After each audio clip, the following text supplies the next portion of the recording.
Welcome to ಜಯಂತಿಸ್ kitchen. ನಾನಿವತ್ತು ಮನೆಯಲ್ಲೇ ಪನ್ನೀರ್ ಮಾಡೋದು ಹೇಗೆ ಅಂತ ತೋರಿಸ್ತಾ ಇದ್ದೀನಿ. ಹೇಗೆ ಮಾಡೋದು ಅಂತ ನೋಡೋಣ. ನಾನೊಂದು ಲೀಟ್ರಷ್ಟು ಹಾಲನ್ನ ಕುದಿಸ್ಕೊತಾ ಇದ್ದೀನಿ. 1-2 ಸ್ಪೂನಷ್ಟು ನಿಂಬೆಹಣ್ಣು ರಸನ ಸೇರಿಸ್ಕೊಂಡಿದ್ದೀನಿ. ಅದನ್ನು ಸೇರಿಸ್ಕೊಂಡು ಚೆನ್ನಾಗಿ ಕುದಿಸ್ಕೊಬೇಕು ಹಾಲನ್ನ.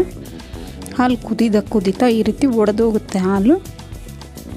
ಇದನ್ನು ಇದೇ ರೀತಿ ಕುದಿಸ್ಕೊತಾ ಇರಬೇಕು. ಈಗ ಅದೆಲ್ಲ ಚೆನ್ನಾಗಿ ಕುದ್ದಾಗಿದೆ, ನೀರೇ ಸಪ್ರೇಟ್ ಆಗಿದೆ, ಹಾಲು ಚೆನ್ನಾಗಿ ಒಡೆದಿದೆ. ಇದನ್ನು ಒಂದು ಬಟ್ಟೆಯಲ್ಲಿ ಸೋಸ್ಕೋಬೇಕಾಗತ್ತೆ. ಸೋಸ್ಕೊಂಡು ಚೆನ್ನಾಗಿ ಸುತ್ತಿ ಭಾರ ಇಟ್ಟರೆ ಒಂದು ಸ್ವಲ್ಪ ಹೊತ್ತು ಈ ರೀತಿ ಆಗುತ್ತೆ. ಅದನ್ನು ಮತ್ತೆ ನಾವು ತಣ್ಣೀರಿಂದ ತೊಳೆದು ನೀರೆಲ್ಲ ಫುಲ್ಲು ಡ್ರೈ ಆಗೋವರೆಗೂ ಬಿಟ್ಟು ಈ ರೀತಿ ತೊಗೊಂಡು ಚಿಕ್ಕ ಚಿಕ್ಕ ಪೀಸಸ್ ಆಗಿ ನಮ್ಗೆ ಯಾವ ಶೇಪ್ ಬೇಕೋ ಆ ಶೇಪ್ಗೆ ಕಟ್ ಮಾಡ್ಕೊಬೋದು. ಈಗ ರುಚಿಕರವಾದ ಹೋಮ್ ಮೇಡ್ ಪನ್ನೀರ್ ರೆಡಿಯಾಗಿದೆ.